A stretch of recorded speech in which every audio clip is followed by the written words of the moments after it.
You are listening to the Fringe Radio Network. FringeRadioNetwork.com.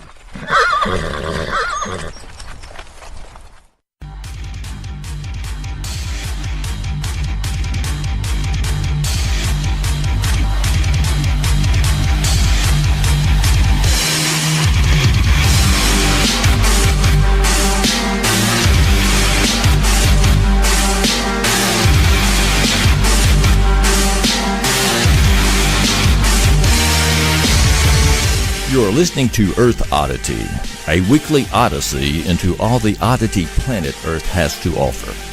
And now, serving it up are Christopher Tiny Sullivan and John Long.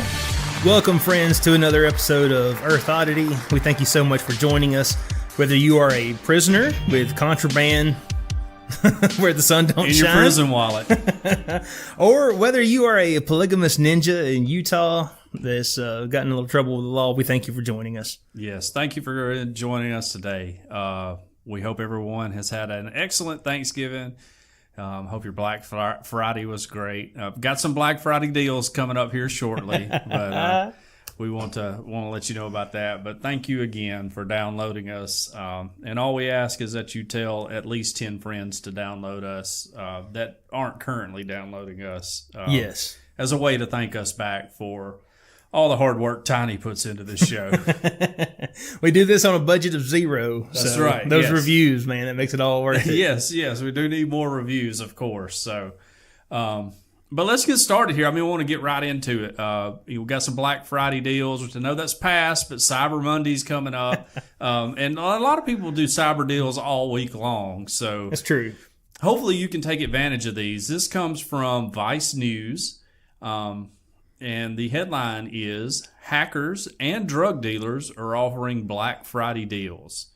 Hackers and drug dealers on the dark web are offering Black Friday sales on stolen credit cards, discounted botnets, and cheap heroin.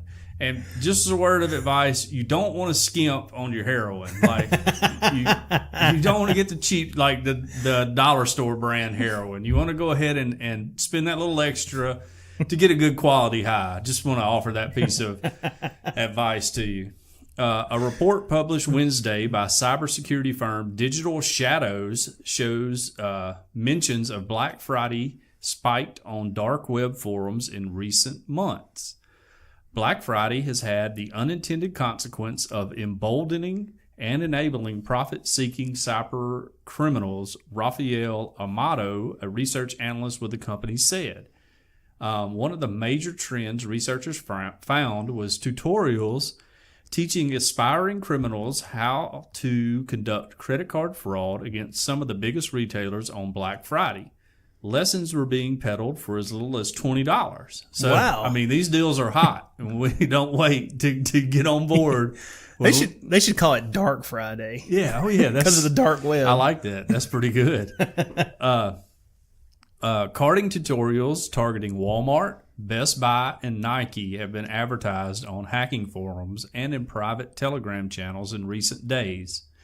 In one Portuguese language Telegram channel, the administrator highlights the impending Black Friday and Cyber Monday sales before reminding users to take advantage of the fresh payment cards being sold in their online store.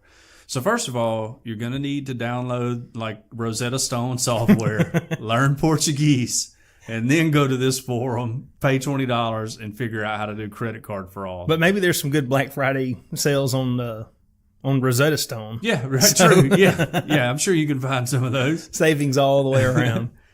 In the spirit of the holiday season, one carder urged others to come together and pool resources in order to bulk buy items during the sales with stolen credit cards, which could then be sold for a profit. A contribution of just $60 would cover the cost of a stolen payment cards and the hacker's times. Buying Black Friday items with stolen credit cards is only the first stage, though. The hackers also need to find somewhere to have the items delivered.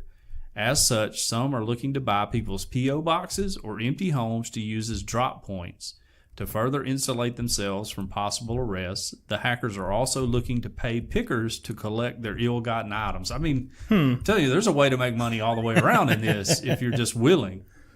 Hackers are also offering their own discounts. One offered access to their botnets, which is the networks of hacked computers used to conduct cyber attacks, for just $60 depending on your location. And another offered Black Friday coupons for discounted proxy services that help hide your identity. On the dark web, which is accessible only through an encrypted web browser, it's a similar story. Vice News found thousands of Black Friday deals on dark web marketplaces such as Dream and Wall Street Marketplace. You might want to jot those down real quick. Which vendors offering everything from discounted heroin and weed to cut price lifetime Netflix subscriptions and even knuckle dusters. Man. I would just say, like... Knuckle dusters make great stocking stuffers. I thought there was only 5 people paying for Netflix anyways in the whole world. You know? Well, I'm one of those 5. Okay, so. All right. U.S. consumers are expected to spend $90 billion between Black Friday and Cyber Monday this year. So, just want to say, if you're in the market for some cheap heroin or knuckle dusters, you might want to get a Tor browser and get on down in the dark web and just see what you find this upcoming week. I imagine they're going to extend these sales out. That's usually how it works. Well, I tell you what, the brass knuckles that I had when I was 11, they're long gone. I could not find them. So if anybody would love to send me a pair, I would love to have them. You could do like most kids do in Alabama and just pick up a pair at like a flea market or a Tanny Hill Trade Days or something like that. The ones made out of pot metal? Yeah, sure, right. Which, I wouldn't want to be hit with them. Yeah, they still got to hurt, right? I know. Yeah. I don't know that you got to go on the dark web to buy brass knuckles. You really don't have to go on to buy heroin, to be honest. Send me an email. I might know a guy. Is he having any? Does he have any Dark Friday deals? I don't know. Hadn't talked to him in a while. But yeah. But anyways, we're all looking to save a little money here and there. So you might Times are tough. Times are tough. Yeah. Although gas is cheap right now. Yes. Yeah. Yeah. That's like cheap. It only took the murder of a reporter in the United Arab Emirates. He made a sacrifice so we could gain. All right. It's very noble of him. I'm not laughing about a dude's murder. Sure, that's horrible. Sure you are. But that may be why gas is cheap now. It's getting there. Yeah. That's part of the equation, I would say. Yeah. But $1.99 I saw today. So first time I see it under $2 in a long time. Our president, he said, "Thank you, Saudi Arabia." Well, I also saw that he tweeted that the world or fake news was blaming him for traffic jams because gas was so cheap. like he's caused traffic jams or whatever. Right. Now I didn't see any news media saying that. I just feel like that was a good chance for him to say, "Hey guys, look at your cheap gas prices and send me a thank you note or whatever. Like this tweet so I feel some sort of validation." Yeah. Anyways, if you're looking to rent out a botnet or buy brass knuckles or drugs or babies or whatever else they sell on the dark web, you need to get on it this week. Let's take advantage while prices are low. Yes. Well, our next story here is those apps where kids get to call Santa and there's a message from him. Yeah, right, yeah. Well, there was a lady in Ireland who was not happy with her son's app. What happened? Because Santa was threatening to find him and kill him, like Liam Neeson. I don't know who you are. A woman has taken to Facebook to warn fellow parents about a creepy Call Santa app that sent a message to her son warning, "I will find you and I will kill you." Hey, maybe your son had been bad this year. You got put on the naughty list, buddy. I feel like that's a step beyond the naughty list. Yeah, that's like some bad the evil stuff. list. Yeah, you've done some real bad stuff. Kirsty Elizabeth Taylor was left absolutely fuming after hearing the disturbing message on the Call Santa New 2018 app, which was downloaded onto her 3-year-old son Finley's Kindle from the Amazon children's store. Wow. Man. So the idea behind the app is that it allows kids to speak to Santa himself in the run-up to the big day with cheery messages from Jolly St. Nick, supposedly just the touch of a button away. But Taylor found something altogether different played on the app when it was brought to her attention by her 2-year-old daughter, Evie. When Taylor pressed the call button, she heard the kind of message more commonly spouted by Liam Neeson in the Taken action film franchise. It said, "Hello there. Can you hear me, children? In 5 nights, if you're free, I will look for you, I will find you, and I will kill you." Now I want to let my kids call it. You know, I was going to say the video that they had has since been taken down, but I'm going to see if I can find it. Hold on here. I feel like that would be pretty. Like, I think my kids wouldn't be so much freaked out as think it was funny. Right. You know, it may freak Libby out, but I know Hudson and Thomas would think it was funny. I think it was awesome. Yeah, right. Let's see. Come on, I know it's around here somewhere. Maybe I should have picked a different story. Oh man, let's see. Crap, it's taken down. Oh well. Oh well. Man, that really bums me out. Well, anyway, but while the image of a festive-looking Neeson making the threat might raise a smirk among the more juvenile among us, Kirsty was far from amused by the recording, which I can understand. Her 3-year-old, yeah, that's maybe not 3-year-old. Yes. I feel like you want to give that a run through before you hand the phone to your. That's a good 3-year-old. point. I mean, and granted, there have been times when I have just handed Eli his iPad, but typically. I mean, he don't download stuff because he doesn't know my Apple ID. Right. Anything that's on his iPad, he has to go through me first. Right. Now, I know that there will come a day when I will have less control. Sure. Over that. That's yeah. Yes. I mean, that happens. But yeah, you don't want to just, whatever you're giving your 3-year-old, you probably want to, like you said, you want to listen, you want to check that out Well, first. it's like, have you ever been on the internet? Yeah, that's what I'd say to that mom. Have you ever been on the internet before? Like, do you understand the kind of like, mischief that goes on or whatever. So, just give it a run through before you start handing it to your 3-year-old. Well, whatever. Do you guys do Santa? Well, we how can I say this? And any kids out there listening, Santa is 100% real. He's 100% real. Right. At my house, we play Santa, but our kids are in on the joke, if that makes sense. I got you. So we haven't, even though he's totally real, we haven't told our kids he's totally real. Yeah, okay. All right, yeah. So. Well, I'm just going to, turn it off right now, parents. Just turn it off right now. I was totally against doing Santa. Okay. I did not want to do Santa with our kids because, to me, number one, it's a huge hassle to do. And number two, like, when you find out that your parents have been lying to you your whole life. Yeah, that's kind of crushing. And I've known some kids who just straight up from Santa Claus they went to, well, hey, God. Exactly. Same story. Right. Yes, exactly. I've never seen him. How do I know he's real? But Deidre really wanted to do it. Mm-hmm. She was, her reasoning was like, I don't want our kids to be weird. I want them to experience Santa and that soul crushing, realization that he's not real. And so I went along with it, and that's fine. And really, Thomas, when he asked, I was, straight. I told her, I was like, whenever they ask me, I'm being 100% truthful. I'm not gonna lie to I'm him. not lying to keep it going for another year. So when Thomas asked, he didn't act bothered by it that much. Mm-hmm. Hudson has never really came out and asked, but he knows. Right. And Libby is still, having fun. But I'm so glad that we did not do the elf on the shelf thing, because that looks like the biggest hassle in the entire world. Yes. And I don't know how they've roped so many people into doing it, but I want to be like, kudos to the elf on the shelf people, because, man, if you got to move that thing around like every day and do something, from like whatever the first Saturday, whatever the rules are for it, until Christmas, that is such a joke. And what do they put on the box that the elves like to make mischief? Yeah, right. So you got to come up with something for it to do. I mean, this company has parents wrecking their own house. Yeah, right. Exactly. And it's not like that elf's going to clean it up. Yeah, I know. And maybe I'm like a bah humbug, because some parents are probably listening to this right now and go, oh, we love doing it and it's so much fun. I love seeing my kids' reaction and all that. But for me, I was like, no way I will ever do that.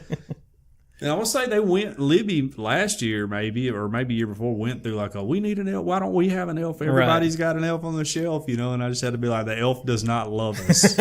Santa didn't send us one, so the elf does not love us. So anyways, I don't know. I just feel like if you're going to do a recording of Santa, you want to listen to it first. Yeah. And also don't do Elf on the Shelf. If there are any new parents out there listening to this, if I could give you one recommendation, I don't care if you do Santa or not, just don't do Elf on the Shelf, because, man, that seems like the biggest headache. Because if you forget and then your kid gets up and they're like crying because the elf didn't move or whatever, you got to come up with an excuse.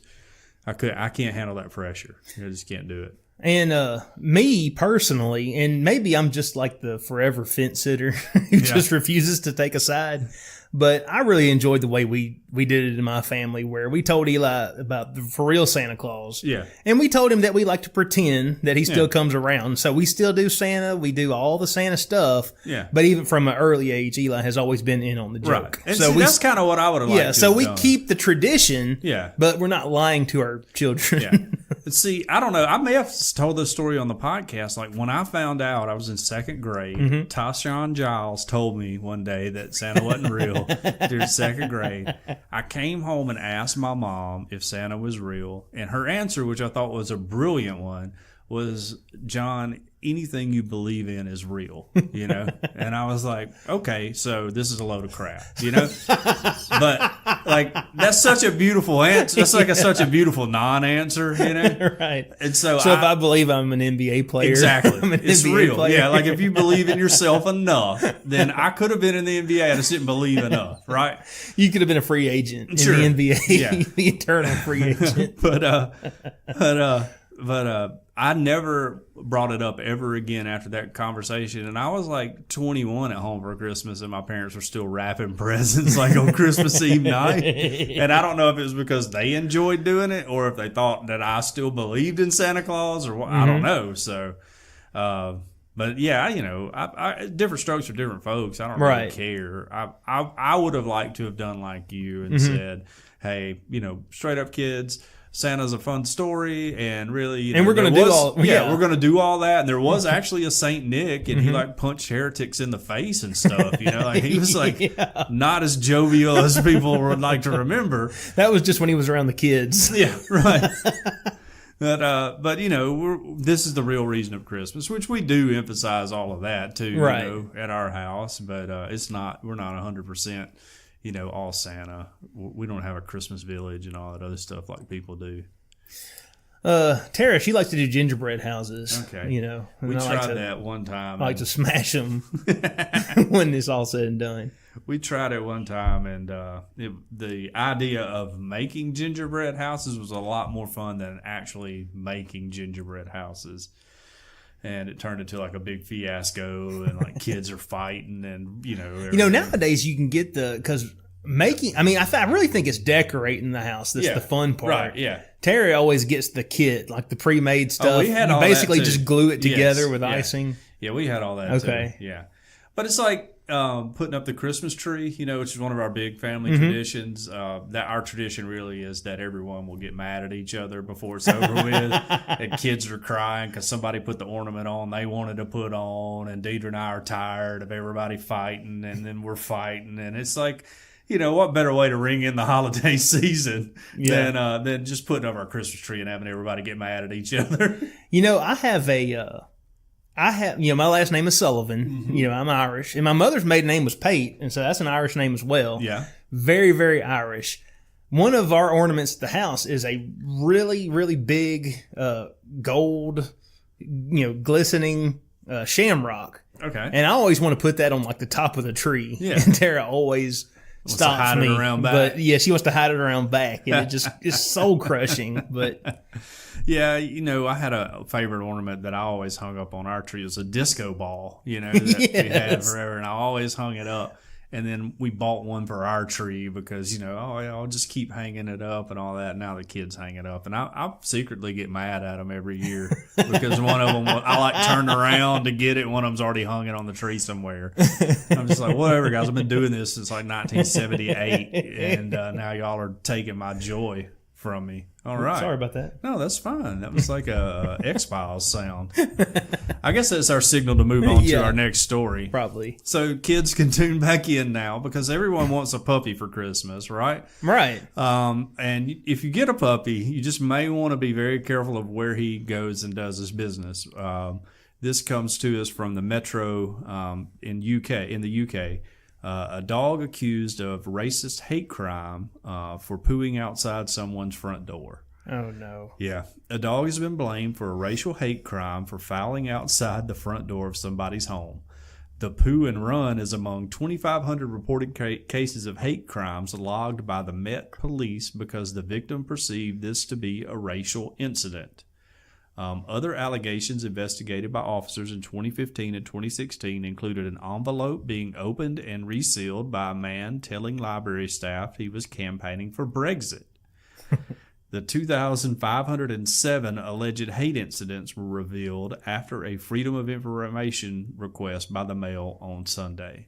In the dog fouling incident, the log read, an unknown dog, which, how funny is it the log read, like you use that language. An unknown dog has fouled outside a victim address, and the victim perceived this to be a racial incident. In another case, the suggested barking dog was a hate crime. Police wrote, suspect's dogs barking at victim. David Davies, Tory MP and former special constable, said that recording of such non-crimes was a waste of police time.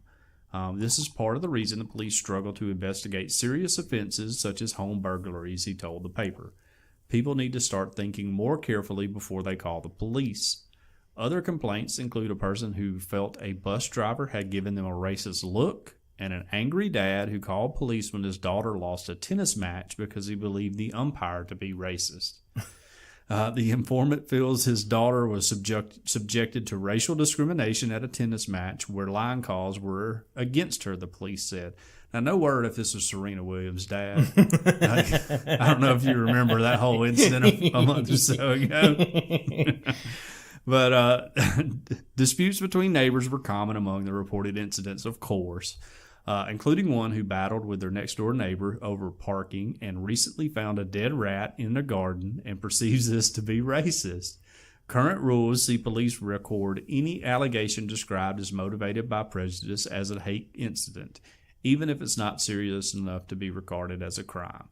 So there's really no more information on the dog dookie on somebody's doorstep. I'm sitting here thinking, is a dog capable of racism? I don't know. I thought they just eat and go to the bathroom. I don't know.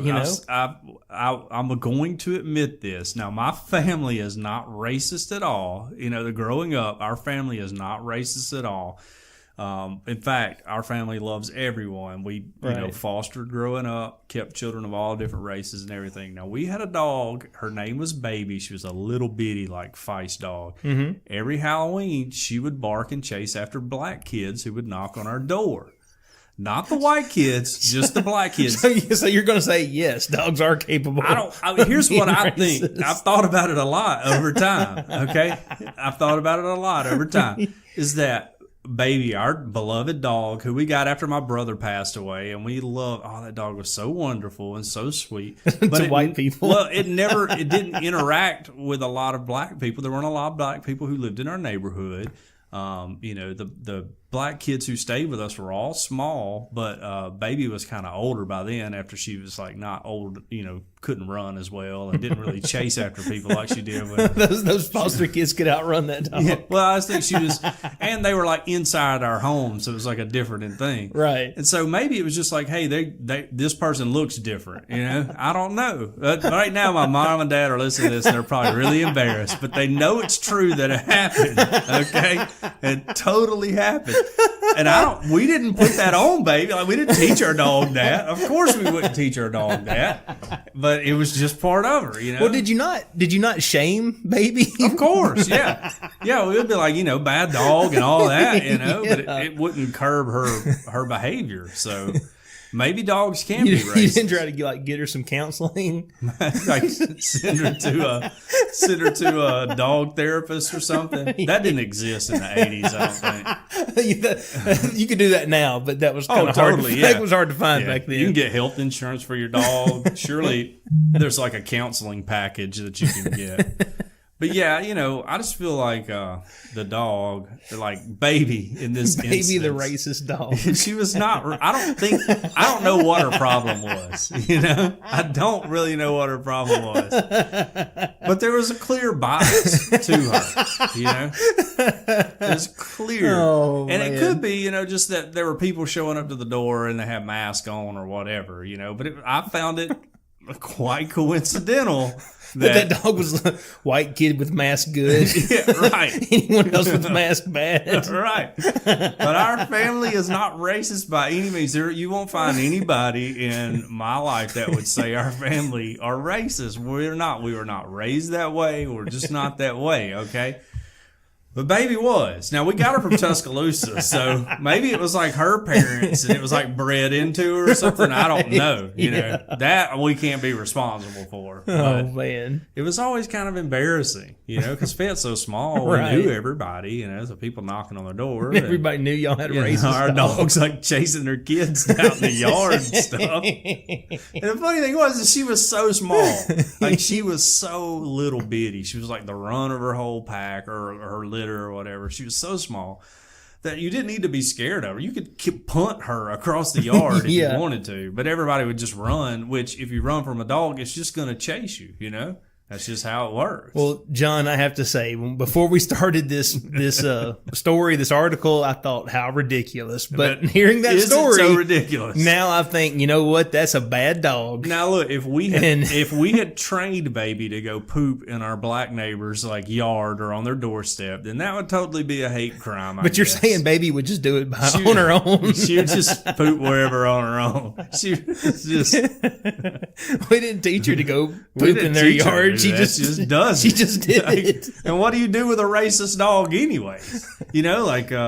You just have to put it down, I guess. I don't know. Like, what's the punishment? I think you take a picture and post it on Facebook and Like, tell everyone to this dog shame is it. racist. This is a bad racist dog. A Nazi dog. This is a Nazi dog right here. Yeah. But yeah, I don't know. Like, do you hold the owner responsible for that? Like, what, like if somebody were to file that charge or something against my family, they would look at my family and be like, these people are not racist at all. They're like some of the nicest people in this whole town. And they, enjoy. What was Baby's costume on Halloween? Did she dress up as Pepe? No, here's Pepe the frog. All right. I debated on saying this at the beginning, but Baby was a black dog, like 100% black. Okay? Like 100% black. So I don't know what the problem is. You see me, you should be like, hey, these people are like me or whatever, but she wasn't. So anyways. Anyway, if we ever get famous, we have to delete this episode. Like get played and cut up and all kind of snips and stuff. Oh, man. But I just would like to apologize for anyone who thinks that I had a racist dog growing up. And if I may have had a racist dog, I'm willing to admit that maybe Baby was racist, but we weren't the cause of it, Yeah. We were trying to rehabilitate her, okay? In the Earth Oddity podcast, we denounce Oh, yeah. racist. We hate of Nazis. all Yeah. colors, stripes, and species. Yes, right. Right. We don't like any racist dogs, okay? Or racist people or racist hippos or anything. Yeah. We're an anti-racism podcast. Yeah. We're all in the same boat. We all like everybody, regardless. But Oh, man. I'd say my dog now, he doesn't know any different. He's so dumb that he's colorblind. Well, he barks at everybody. He is colorblind. Jay just barks at everybody. He barks at nothing. That dog just barks. That's what he does. It's his name. Yeah, Jay Barker. I mean, the dog barks all the time. All right, man. Okay. I don't know. I'm going to follow that one up. I had to say that story is very short. I thought it was going to be a lot better than it was, but I had to throw some personal experiences in there. All right. Sorry, Mom and Dad. That was the greatest dog ever, though. I love that dog. I love that dog. Just not because it was racist. I want to get on record. I didn't love the dog's racist part about him. I just loved her regular parts. I bet she It was a female, by the way. I bet she taught that other dog how to do the Nazi salute. The one that got in trouble. Oh man, okay. I think German Shepherd would probably be your standard racist dog. When you think of racist dog, German Shepherd's got to be number one. Yeah, right. Yeah. You don't think of like part Dotson, part Feist as being racist, which is what Baby was. Right. So, yeah. Illinois parent accused of wearing referee uniform to son's playoff game to influence the outcome. Okay. All right. I get on board with this. Yeah. An Illinois father was accused in a lawsuit of dressing up in his referee uniform to influence calls during his son's high school football playoff game and possibly putting a cloud over the championship. Parents affiliated with Simon Career Academy filed the lawsuit against the Illinois High School Association, the Chicago Tribune reported on Monday. The suit comes less than a week after the school lost in a quarterfinal game against Nazareth Academy, according to the newspaper. Nazareth Academy then defeated Batavia High School to advance to the championship game. Well, first of all, yes. Let me just interject. You don't roll up against the Nazarenes and think you're going to win. Okay. All right. We should know how this is going to turn out. The Nazarenes are really undefeated as far as history goes. All right. The parent of a Nazareth player allegedly wore the referee uniform and was involved in the calls the referees made during the game, even though he wasn't part of the crew on November 10th. The father in question is accused of speaking to officials in a spot where only referees are supposed to be. So he just strolled on out there. Hey, what up, guys? No, they sent me as an extra. Yeah, yes. Right. The father also allegedly took credit for doing what was needed to make sure Nazareth Academy won, the newspaper reported.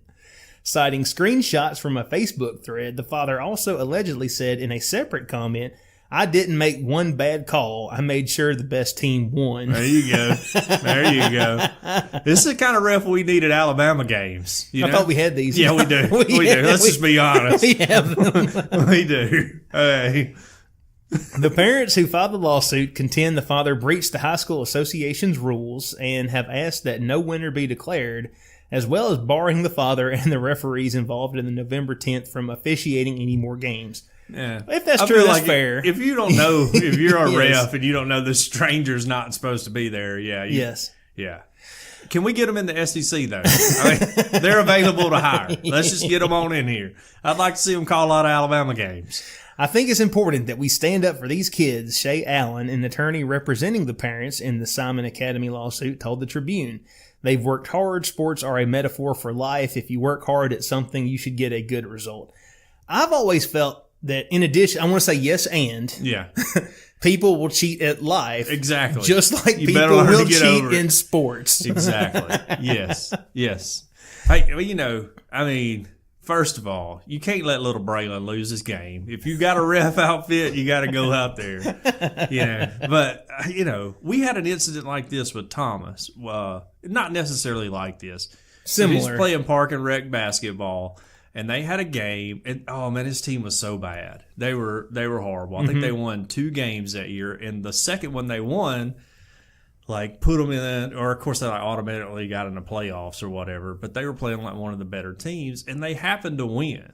And but there was only one ref. There's supposed to be 2 refs, right? And there was only one ref. But both teams agreed to play with only one ref because it's like rec league, and whoever was supposed to be the other ref couldn't get off his shift at the plant or whatever. And so then it comes up, so hey, we won and everybody's happy, and then we got to replay this game because some parents from the other team got mad because they lost and there was only one ref. So they agreed to it, but then when there's a winner declared, then it's like, wait a minute. And I'll say this: we're friends with the coach of the other team and his family. We've known them for a long time, and they are great people. And his defense is, he said, hey, when the parents came to me and were like, hey, we need to appeal this loss, what am I to do? What am I supposed to do? I have to do what my parents want me to do. And that's totally cool, You don't tell them to go home and suck it up. Well, that's what I probably would have done. Suck it up, Buttercup. Hey guys, sometimes you lose. Yeah, we agreed to this and we lost. And hey, this other team, they're going to get bounced in the first round anyways. because, like Thomas Long is on the team and, like, hey, they're not going to be that great, But they had to play it again. And really, it turned into this, like, whole big thing. Really? Yeah. Oh, like, parents on both sides were real mad about it, which in turn, like, filtered down to their kids, and everything. And that's just like the perfect example that we should set for our children. Right. Well, and here, that you work hard, you do your best, but if you come up short, you get mad about it, you get and mad you about fight. it, you complain to the league office. All right. Well, then to compound matters, the coaches for Thomas's team were like 18 and 19 years old, or I think they were like seniors in high school, right, at a local Christian academy. Yeah. Well, they get all mad and bent out of shape about it too, and of course we play again, and they had to separate the parents. Normally we all sit on the same side of the court. Our side had to be way over on one side of the gym. Their side had to be way over on the other side of the gym. And our kids played really hard, but they lost. And then, like, we had, like, the high school kids, like, confronting the coach on the other team and, like, calling him names and stuff. And we had, like, another kid's parents, like, booing and all that. Golly. And I was just like, man, this is all over a rec league basketball game. Like, yeah. Are you getting this upset about it? I mean, just teach your kid that, hey, sometimes life sucks and you just That's got to get over lesson. it. That's Right. a lesson they need to learn. Which is what I tried to tell Thomas. Like, Yeah. of course, he'd be like, oh, they're so wrong for doing it because he hears all the other kids say it. I'm like, look, man, sometimes life just sucks, And I'm sorry this has happened to you, but you got to get over it. Does this not get taught anymore? I remember when I was little and I would complain about something not being fair. My parents would tell me, hey, sometimes life isn't fair. Exactly, right, yeah. And I tell Eli the same thing. Yeah. Sometimes when he comes to me and he says, such and such didn't happen, it's not fair.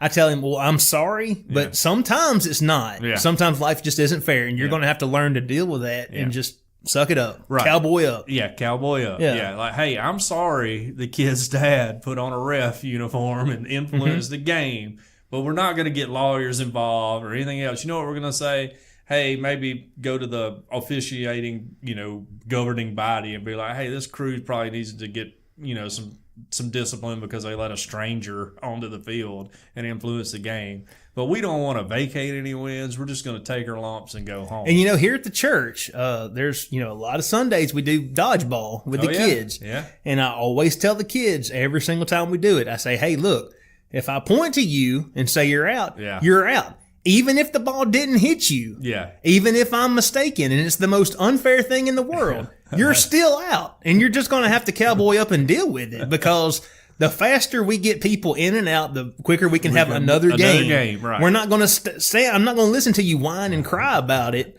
And if I hear a lot of that, you're just going to sit out and you're not going to play at all. Yeah. But, I mean, I guess the counterpoint to all, not necessarily dodgeball, because you've seen me get frustrated about it. Like, people act like playing dodgeball, like we're giving away Olympic medals, and you're like, hey, man, you're like 7 years old, it's not that big a deal. But, I mean, if these kids were to be believed, no one ever gets hit in dodgeball. Yes, right. Can you believe in the entire history of Carroll's Creek Baptist Church dodgeball, no kid has ever been hit, ever? And I would like to say to some of those kids, like, look, I saw it happen. Like, me and you both know what happened, but you're definitely not telling the truth. And I really can't do anything about it because you're not my kid. But, I mean, we know what's up, kid, and we're at church. We're supposed to be honest here, but you're here. And Jesus knows who got hit by that ball. Jesus knows. and sometimes I do make mistakes. But, hey, you know what? If I mess up, but you still go and sit out and be grown up about it, that's going to make your heavenly coach proud of you. Because he knows you weren't out. Right. But, like, I would say, I guess the counterpoint to this is, hey, the other team deserve to play under fair rules and be able to have a shot at winning. And well, all maybe that. they shouldn't have agreed to have one ref. Yes, right. But I would just say, and if anyone on Thomas's team or the other team happens to listen to this, and I doubt anybody does, if you do, like, hey, I would just like to say, man, it was a park and rec game. It's been over a year since it happened, and I hadn't thought about it again until instance. Now. Right. And I guarantee you Thomas hadn't, Right. Which may be why he's never going to be in the NBA or on the middle school team or anything else in basketball, which is fine. Because he saw how all you guys acted. No, just because it's not as important to him. But like I like to tell Thomas, like, let's not focus on being a professional athlete. Let's focus on owning a professional team and then employing professional athletes, because that's where the real money is. Yes. All right. And so, your future NBA son will be working for my future NBA owner son. Yeah. That's how we do it in the Long family. All right. Mainly because I didn't pass out a lot of athletic ability to anybody. Yeah. Right. But anyways, I just don't know. I had to tell that because, people acted like they acted like it was for the Eastern Conference Finals in the NBA or something. It's just like one game. And I know our kids deserve to get that win. I really do, because they had such a crappy year and they had lost some really close games and they tried real hard and everybody worked real hard. And then one game they win, the other team had to be a bunch of loser crybabies about it and protest it. And my son, who's only playing like the required minutes that he has to play under league rules, is out there and he's holding everybody else back or whatever. I get it, but it just wasn't something I was going to get real passionate about. And in turn, I felt like I taught my kid a pretty good lesson that, hey, sometimes crap happens in life and you just have to deal with it, shake it off and go on with your life, because 9 times out of 10, most of that stuff ain't going to matter. Don't be Uncle Rico. Yeah, right. Don't be Uncle Rico.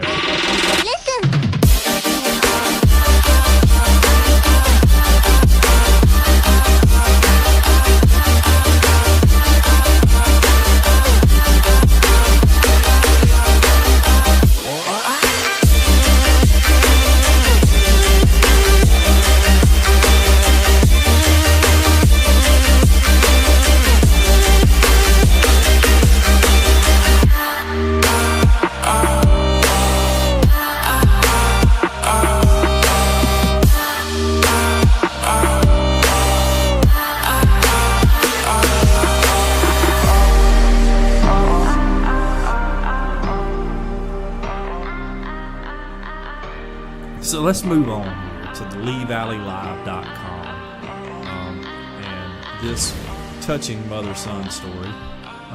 Mom drives with son on vehicle's hood after dentist office panic, cops say. Well, most people don't enjoy going to the dentist. A Northampton County woman is facing criminal charges after she allegedly drove to a local police department headquarters with her son on her car's hood. Bethlehem Township police said last Wednesday, Sharice Jones took her 12-year-old son to a dentist in the township. The boy refused to go into the office off Broadhead Road, we all know where that is, and instead climbed on the hood of Jones' vehicle. The 36-year-old Jones got into her car and drove 2 miles to the Colonial Regional Police Department with her son on the hood the entire time.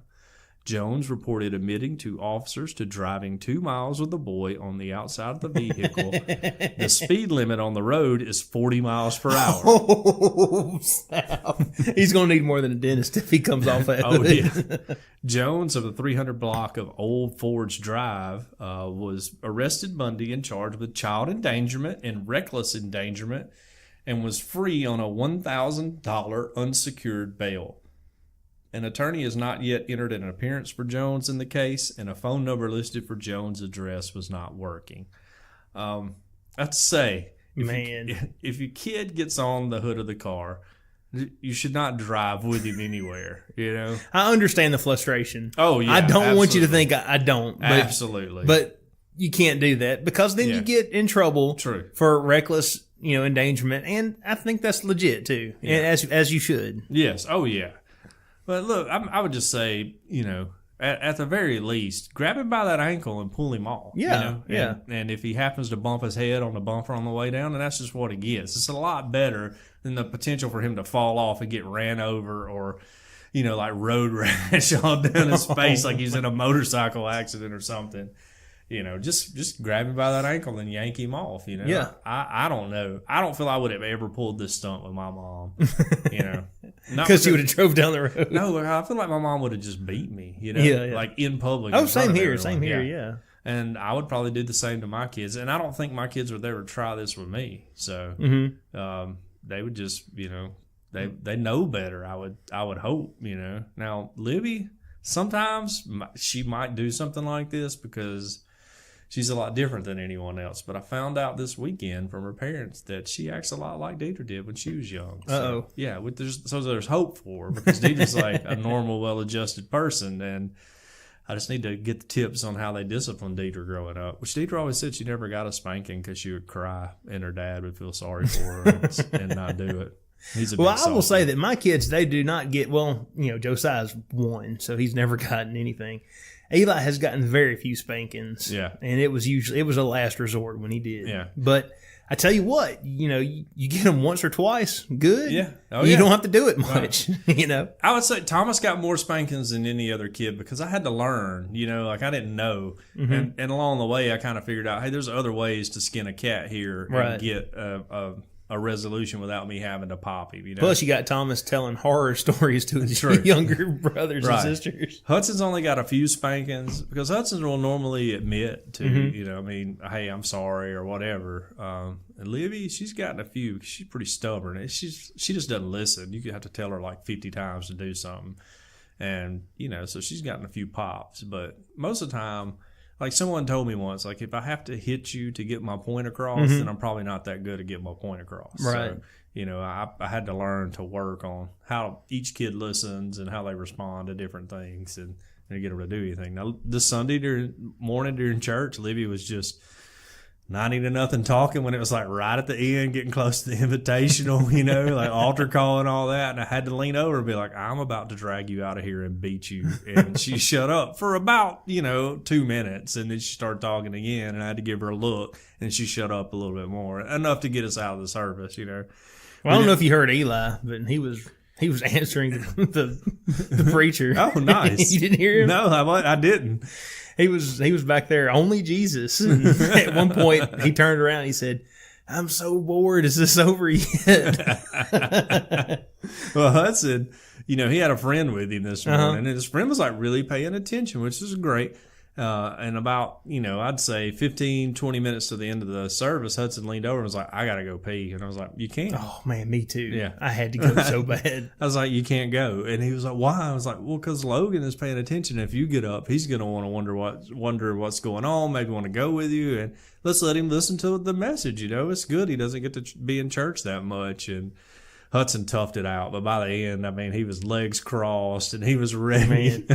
I almost went in the altar call. Like I almost took that as my Everybody's opportunity. praying. It's time. Act like you're going to walk up and pray. Well, there was like a lot of people walking up to the altar. It would have been no problem for me to get up and then just slip out the front door, I would also like, just for anybody who goes to church with us. So I couldn't get to the altar. We have like some disabled people on one end. Yes. I got kids on the other side plus, retired Air Force Lieutenant Colonel or whatever Ralph is. Didn't want to crawl over them. So I sat quietly in my pew and prayed. Well, then when I look up, like everybody else in the whole sanctuary is like standing up and I'm just sitting there. Well, then I'm like, well, do I stand up now or just I keep on sitting down? And so I just decided, well, I'll just keep riding with this sitting down thing. I want to feel like, hey, this is what the Spirit led me to do or whatever. Yeah. So I just don't want anybody out there thinking I was being lazy or anything. I actually was praying, okay? Well, I would like to say, and I don't want to disparage anybody from going up to the altar if that's what they feel they need to do. Yeah. But at the same time, there's nothing holy about that altar. You know what I'm saying? Yeah, no, I agree. God is omnipresent. You can meet with God anywhere. Yeah, absolutely. So don't make other people feel like they're not as spiritual if they didn't feel the need to walk down to the front of the aisle and put on a show for everybody. Yes, right. No, I agree. And not that people in there are putting on a show. That's true. That's true too. But yeah, sometimes that is the case. No, yeah, we don't. It depends. We're not altar shaming. All right. I just want to say that we're not altar shaming. All right. Anybody feel free to go to the altar. It's a good, humbling experience or whatever. I'm not always led to go up there, but I have been before. And today, just like the logistics weren't possible for me to go. So I did it in my seat and I didn't realize everybody else had stood up at one point in time. So then I was just like, well, I guess I'll just sit here like a dope. You should have just been like, the Lord just laid this on my heart. If you love Jesus, kneel down in appreciation for what he's done for you. If you love Jesus, everybody just sit back down right now.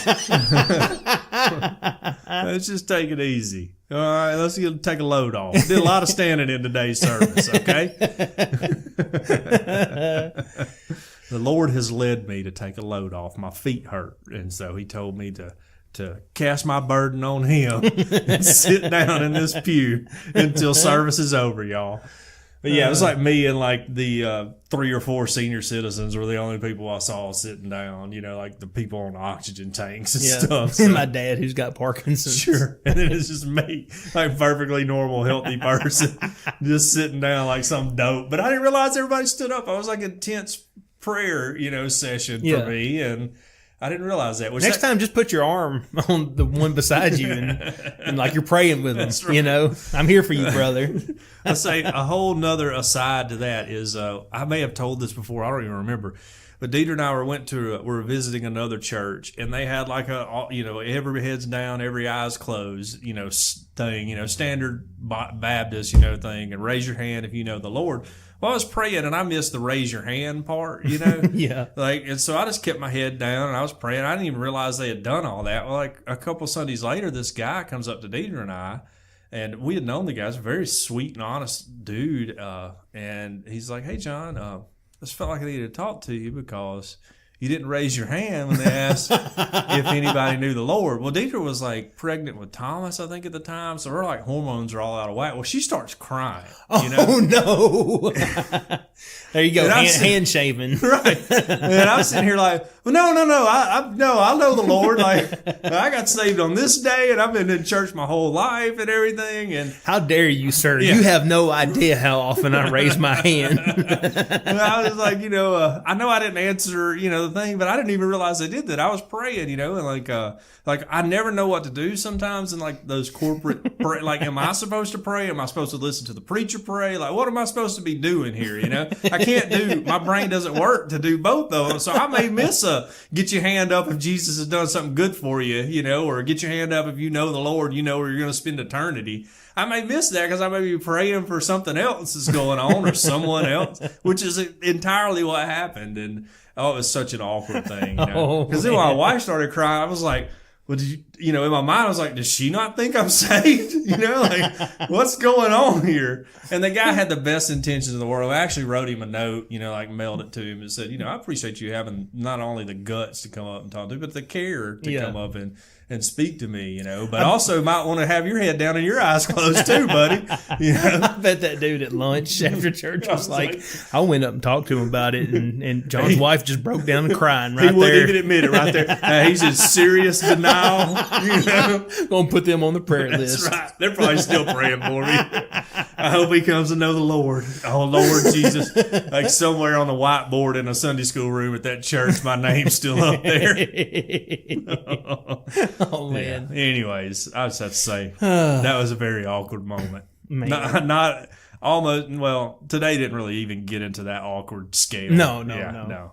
Yeah, but if somebody comes and talks to me tonight, who knows? Like, notice you were sitting down the whole time. You got something going on. You want to stand up and honor the Lord? Like, then you could be like, well, I thought we were praying. Yeah, okay? Right. Hey, I was praying. What were you doing? Yeah, I didn't see the sign to stand up. Where did everybody else get all that, Anyways. I mean, we got the projector and the big screen. How about we get some cues up there? Applause, amen, right. Stand, sit, all that stuff, Like in Vacation Bible School, they play that little thing on I don't know if they still do it. When I was a kid, they would play like a little chord on the piano, and that meant stand up. And then they'd play a chord on the piano, and that meant sit down. That's genius. Why don't we do that? I don't know. It'd be really awesome, though. It would. And then you just like, it's like Pavlovian. You need to bring that up in Deacon's meeting. Okay, I'll put it on the agenda. We should do that, guys. Because then I will record that tone to sit down, and I'll just play it on my phone randomly. We'll hack it to the soundboard. We'll get everybody to stand up like in the middle of the service, and the preacher's like starting to wrap up early, like he thinks it's supposed to be over. I like this. This is good stuff. Oh, man. Okay, well, I have one story left, and this is actually an old story. And the reason this popped up is because somebody involved in this story has just recently been hit with some more charges, which led me to seek out the original story. Like, what's the deal with this? This actually comes from February of last year. All right. But it was so bizarre that we're going to talk about it anyway. Okay. And the headline here is, Utah polygamist charged with sending his wives dressed as ninjas to kill a teen that he abused. So let's say Mitt Romney is a little off the rails here. A Utah polygamist has been arrested for sending 2 of his wives dressed up as ninjas to kill a teen that he, abused. Kane Blackwing, 47. That's a spooky name. That's a it sounds like a Mortal Kombat character. True. Yeah. He was charged with aggravated murder, conspiracy to commit aggravated murder, and attempted aggravated murder, KSL TV reported. He has not submitted a plea for the charges. Well, this was last year. I'm sure that since he has. But he is currently serving a 15-year jail sentence that he was convicted in 2014 of abusing then the 14-year-old girl. 4 days before the 2014 trial, 2 women dressed as ninjas with black masks reportedly broke into the teen's home in West Jordan, Utah. They were armed with a stun gun, a knife, screwdriver, matches, syringes, plastic wrap tourniquets, and some illegal drugs. Oh, well, so they got I didn't hear any throwing stars in there. That's standard ninja. They're missing that, aren't right, they? Yeah, this makes me question their ninja-ness. Or what about the caltrops? Yeah, right. You got to throw those behind you so people can't They chase don't know after where you're you. going, right? Yeah. It says that their bizarre toolkit served a purpose. After spending time monitoring the girl, they were planning to break in, suffocate the girl with plastic wrap, and then stage a heroin overdose. But the girl's the teenage girl, her mom's fiance, to the rescue. Oh, okay. Turns out he was there at the time. Mama's boyfriend. Who also, incidentally, this is Blackwing's half brother. Oh, wow. It even gets even wilder. I know. That's going to make for an awkward Thanksgiving. Oh, yeah. Yeah. Anyway, he was home at the time and he fought off the ninjas. All right. That's a hero. There goes my hero. Here's his quote. She came at me with a stun gun and I instinctively blocked it with my arm. And then I hit her in the head. And then I proceeded to jump on top of her. The man told KUTV about the woman. That's my wedding night right there. He grabbed his own sword off of the mantle, unsheathed it, and held it towards her and told her to sit down and that if she didn't comply, she was going to start losing body parts. Oh, wow. He big dogged her with his own sword. Yeah. Okay. You brought a stun gun to a sword fight. Yeah, you may not know this, but I'm a ninja too. I mean, if you care to take a dare, I'll make a bet with you. I am Blackwing's half brother. That's right. Yeah. Who do you think he learned all his ninja skills from? You're coming at the master. That's right. They call me Darkwing Duck. The engaged couple told police that they recognized the attackers even with their ninja disguises. Oh. So even with their ninja disguises, they still knew who they were? These are like the worst ninjas in the world. They're not practicing ninja invisibility. No. The police responded to the scene. They detained the 2 women who are Raven Blackwing, 22, and a 19-year-old girl who they didn't name for some reason. Oh. But they are Kane Blackwing's sister wives. Oh, okay. All right. He's got this crazy ninja family where he's married to a bunch of all these other ninjas. Yeah. The women told police that Kane Blackwing had sent them to kill the teen because he believed that he would be released if she couldn't testify at his trial. Oh, okay. According to authorities, they discussed the plot while he was in jail using code words. They referred to it as playing a video game, and they referred to their targets as Juggernaut, Boss, and Guards. Okay. The 2 women were convicted in 2015 of aggravated burglary, aggravated assault, and retaliation against a witness or victim of the charges. The youngest was put on probation, and Raven Blackwing got a 15-year prison sentence. Wow. And last week, she just got another charge tacked on. So that's why this is back up in the news. Last week, Kane Blackwing's 3rd wife. Oh, he's got another one. Teresa Baker, 25. She was arrested for concocting the whole thing. Being the mastermind. The mastermind behind this. All right. The sensei. Yes. Let's see. It said now Teresa Baker here says that she met him when she was a teenager. and that he taught her fighting and survival skills, and that he claimed to be a Shin Lord, and he required his wives to refer to him as Lord. Okay. He told these women that if he ever bonded with a woman, she became his property, and the only way out of the relationship was death. Okay. Yeah, that's what I told my wife.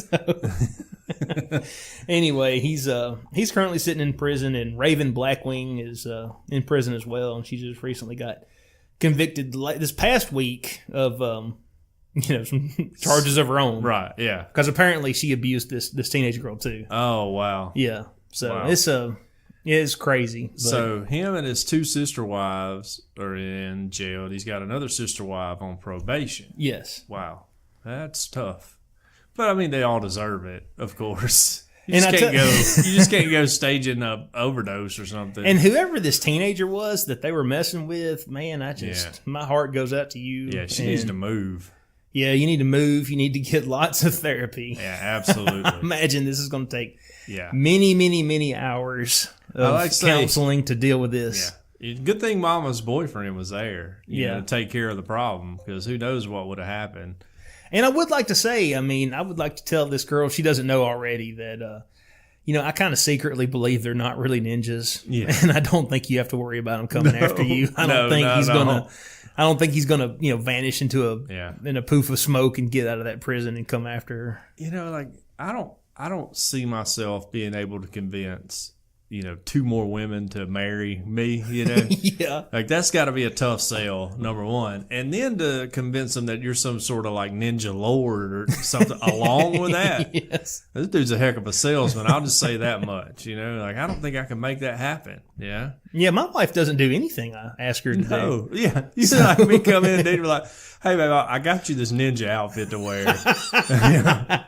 Okay, I'm a Shin Lord. I need you to call me Lord. That's right. From now on, you're only calling me Lord. You're my property, and the only way to get out of this is if one of us dies, okay? And also, there's this teenager that I need you to go. I need you to kill. Yeah, I'm gonna make it look like a heroin overdose. Make it look like an overdose. All right, that's what I need you to do. And I love you very much. Thank you. Yes. I'd like to also. And then we'll party later. Yeah, I want you to go on in there and get some dinner going too. I need to hear some pots and pans rattling because the Lord is hungry here. I've had a long day out ninjaing, and I want some cornbread and peas and some pork chops. So let's get on that, okay? Yeah. How do you do that? I don't know. Like, no normal woman would sign up for that. They had to have some problems, Something. Yeah, something. I know, but there's very manipulative people in the world and people who are more susceptible to manipulation. So it's probably one of those situations, like Deidre's not like that, Her worst mistake was marrying me, But, I was just a goofy guy that was, knew how to charm her. But I didn't try to turn her into a ninja or anything, or turn myself into a ninja. But speaking of interesting marriages, let's go to my last story. All right. Now, we all, fall in love and find our significant other. And some people would like to get like a memento of their significant other tattooed on them. Maybe their name. We all know that dude that got that, his wife's name tattooed on him, and now they're divorced. Or we all know. Yes. That's a common story. Yeah, right. Well, here we go. This lady is from the UK. A woman who is engaged to a 91-year-old chandelier has had her arm tattooed with a picture of the partner of her dreams. I would just like Wait, what? I just like say that again. Yeah, say that again. She's engaged to a 91-year-old chandelier, and she's had her arm tattooed with a picture of the partner of her dreams. And I'd say it's a very good tattoo. Okay. I like the way it looks. Let me see. Oh, okay. Yeah, here we go. Check out the links in the show notes. You'll be able to see it. Okay, so you're not big on it. I thought it was. You're more of a tattoo expert than me. It's not a bad tattoo, but okay. It looks like an icon that you would click on. Well, like some people are into getting. I've always wanted to get Deidre like airbrushed on the side of our minivan. Like her like in a leopard bikini or something. I so bad want to like do that one day. just without telling her, just take it and get it done. Her holding a tiger, and she's in this real skimpy bikini. That would be awesome. It would be so cool, wouldn't it? Especially if she was I don't know, on a shopping trip with all these other girls and asked you to come pick them up. Oh, yeah. Well, what I would do is do it on the passenger side, because she doesn't see the passenger side that much because she's normally driving it, Yeah. And so she could probably ride around with it for a week without knowing, If anyone out there in the listening audience does this on the side, yeah, and send us an email. Let's just We'll do it for we need free. you to do it for free, okay? That would be awesome. We'll advertise your business for free on the Earth Oddity podcast if you can pull this off. We'll defend your business if anyone tries to make hostile claims against it or anything. Yes. Yeah, We'll send our ninjas. Yeah, it's going to need to be accurate though. It needs to look like her, and yeah. But anyways, let's get back to Amanda here.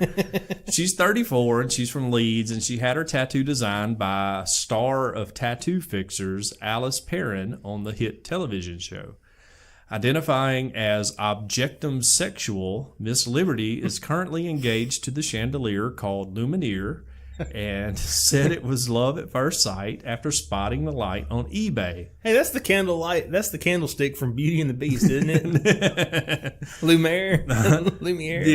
The chandelier was originally born in Germany 91 years ago and is 28 inches wide. Wrong. Chandelier was made, not born. Got a picture of her kissing it right here too. All right. Miss Liberty, this is the caption under it.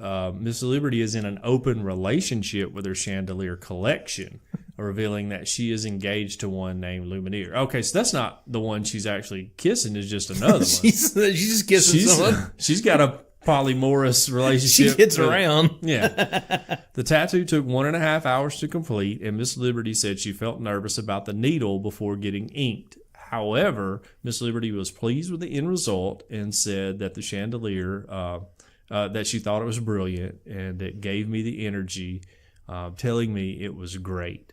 Oh, my goodness. Yeah, she tells me when she doesn't like things, but she really likes the tattoo.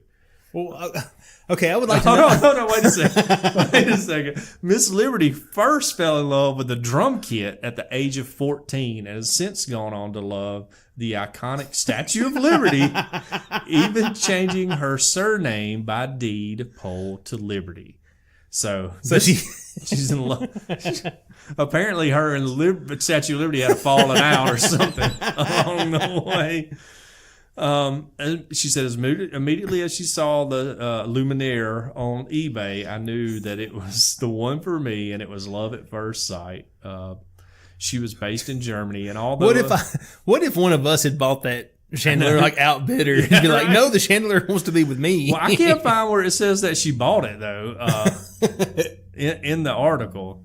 Oh, okay. All right. So after buying the chandelier, I patiently waited for her to be imported to the UK. And after 6 days of waiting, she was finally in my arms.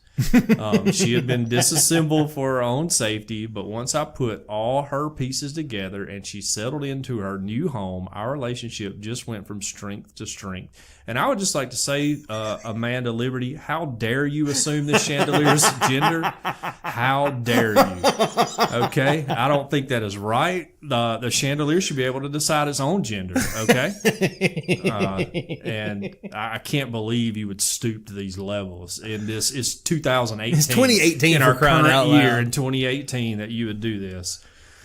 Anyways, yeah, a friend actually named her Lumineer because of the film Beauty and the Beast after the candlestick who comes alive. Last Valentine's Day, I proposed to her, romantic, to signify our long-lasting love.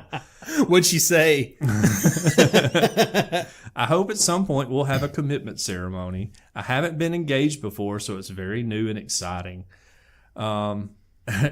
Miss Liberty said she preferred to spend her nights cuddled up to Jewel, a portable chandelier that she happily tucks in bed with her. And Lumiere's cool with this? I don't think so. I wouldn't be. I'm a one chandelier man, you know? Yeah. Lumineer and Jewel are part of a 25-strong chandelier collection that Amanda owns, and even though she is only engaged to Lumineer, she considers herself to be in an open relationship with the others. Oh, goodness. She identifies herself as objectum sexual, which means that she's attracted to objects. And it says again that she fell into love with a drum kit at age 14, and then the Statue of Liberty, who she affectionately refers to as Libby. Yeah. Anyways, this lady's she's strange. I have to say, I mean, in case anybody's wondering, she's not much of a looker. Okay. I don't know that she didn't have any other options, so a drum kit sounded good when she was 14 or whatever. She says she spends her spare time restoring old and broken chandeliers to their former glory, which I enjoy, and as I can tell that they enjoy the attention they receive.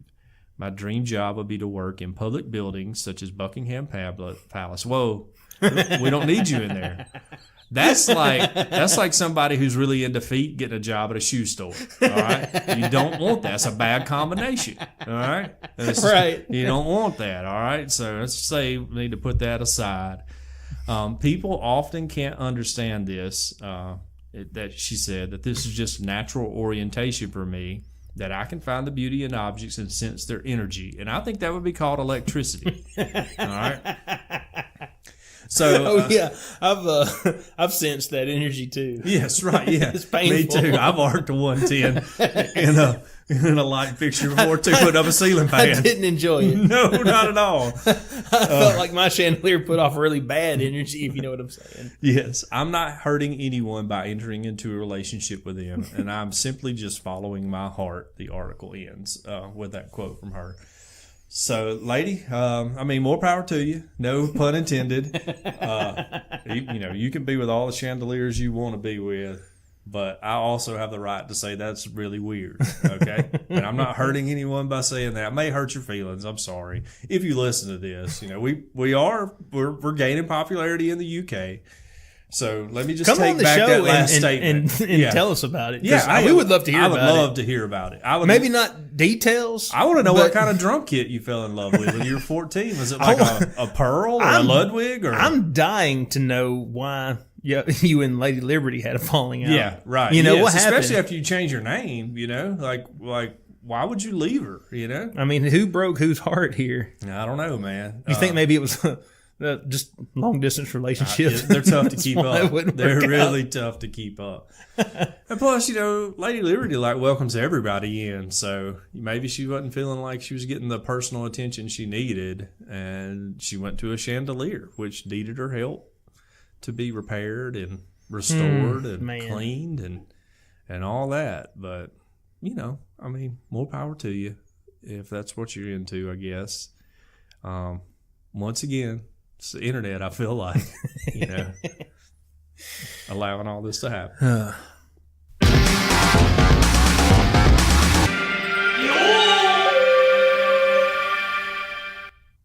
All right. So let's get to community news here and talk about our favorite sponsor and your favorite sponsor. Yes. Cajun Curl. World famous Cajun Curl Bayou Blended Spice. We want to thank them for their support. Check them out at CajunCurl.com. You can order their spice and their Cajun Curl cutters for potatoes right there. I'd like to encourage everyone to use the promo code EOP10 to get a 10% discount. We're here in the Christmas season now. Everyone needs stocking stuffers. Yeah. And nothing like a little can of Cajun Curl to make someone's Christmas happy, bright, and spicy. All right? Spice up your Christmas Eve. Spice up your Christmas with a little Cajun Curl. Created on the Elm Bayou. The jolly Elm Bayou. The jolly old Elm Bayou in Evangeline Parish, Louisiana. It's a seasoning that goes on everything. If you like cooking or eating, this is a spice for you. Cajun Curl Bayou Blended Spice goes well with chicken, beef, pork, potatoes, fruitcake, Santa's cookies, and a glass of milk, and anything else you can think of putting it on. The spiral potato cutter is absolutely amazing. It's easy to use, it's easy to clean, and it will allow you to make your own chips using the Cajun Curl spice. If you want to make Santa and his reindeer happy, make you up a batch of your own homemade potato chips seasoned with Cajun Curl spice and leave them out for him when he comes down the chimney, because Santa's definitely real. Not that we talked about anything else for him to snack on after he leaves your gifts. On their website, CajunCurl.com, you can not only order the Bayou Blended Spice and the Cajun Curl Chip Cutter, but you'll find these awesome recipes there. You can also locate your nearest retailer or order your own. And once again, if you're going to order it, you might as well order it from there. Use the code EOP10 to get your 10% discount. If your local grocer doesn't carry world famous Cajun Curl Bayou Blended Spice, ask them to start stocking it. Here locally in Tuscaloosa County, because we know we got a big following in T-Town, you got it at Vowels on Skyland, South's Finest Meats, and Piggly Wiggly in Northport. Yes. All of their products are made in the USA, so you not only do you enjoy the taste of Cajun Curl, but you also feel really patriotic while you enjoy them. Thank you for your service. It's all natural, low salt, and has a little kick to it, but it doesn't burn your lips. World famous Cajun Curl Bayou Blended Spice. Taste the spice, but not the heat. www.CajunCurl.com. Check them out and use promo code EOP10 to get a 10% discount. Once again, use the promo code EOP10 to get a 10% discount. All right. Did we read the review from Pog Master Flash? Ooh, I don't think so. On November 1st? I don't think so. I was about to say, this is an old one, but I think we somehow missed it. Yeah, they're all like out of order now or something. Yeah. But it was 5 stars, and right. It says, give these boys a listen. I feel like I could hang with these two. No fake news here. All right. Well, we do our best. Occasionally a fake news story might slip through, but we do our best. Yes. And we would absolutely love to hang out with Pong Master Flash. Oh, yeah, sure. So hit us up. We had a message to the Facebook page. I don't know if you saw it, but it won't let me read it. I guess the guy deleted it. Uh-oh. But all it said is from Chris Jericho, not the wrestler, by the way, although I wish it was. Oh. His profile picture seems to make him of Indian descent, not Native American Indian. Right. But all it says is, "Hey sir, busy." Hey sir, busy? That's all. It won't let me read it, but that's all I can see of it right here. Oh, man. But then I click on it, and it takes me to the message that says no messages. So I feel like Chris was probably spamming us something and maybe have gotten his account deleted. But if not, Chris, we just want to say, man, I wish I could have read your message on air. But if you were spamming us, please continue to, because that's cool to me too. And we also had an email. This email comes from, hold on, Samada Patrick. Oh, yeah, Samada. And it says, good day, how are you doing? Is me, Samada. To which I replied, fine. Glad you doing well. Is me, Tiny. So, yes, thanks, Samada. Thank you so much to our community for the reviews, for the messages, for the emails. Yeah, thanks, guys. Appreciate it. Well, I'd like to see a little more reviews out of people. I mean, I don't know how many times we have to say it before we just realize that people are very tight with their reviews, you know? We were actually down this week, and I'm assuming it's because of the holidays. Oh, yeah. But, yeah, that's probably what it was. Sunday School attendance was down too. Yeah. There's probably a correlation. And the controversy last week. We got all the emails about that. Just like to apologize. So we hear you loud and clear for what was said last week on last week's episode. Yeah, I know. Let me just go on the record and say that I didn't mean to stir any of that up. Yes. And we, I just offer a heartfelt apology. Mm-hmm.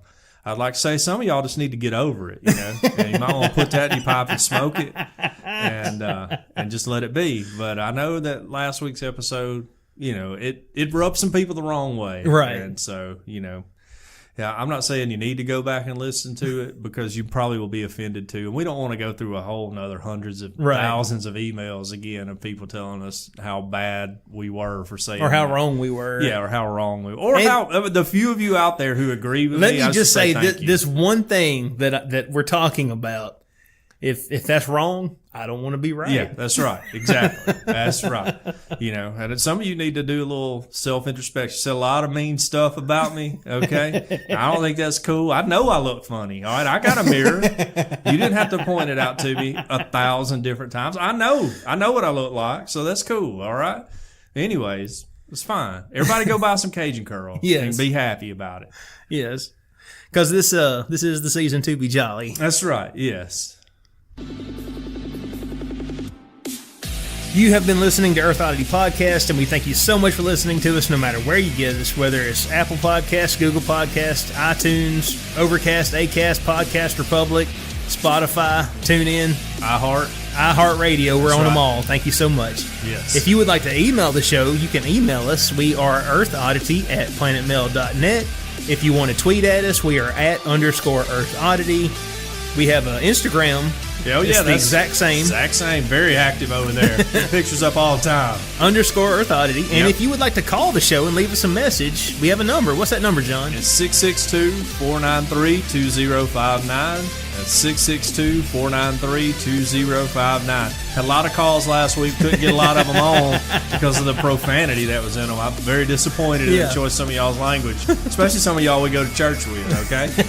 Yeah.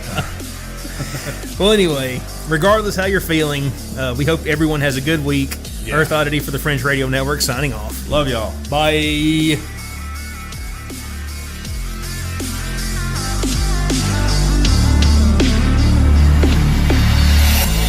This has been a very odd production. Thanks for listening.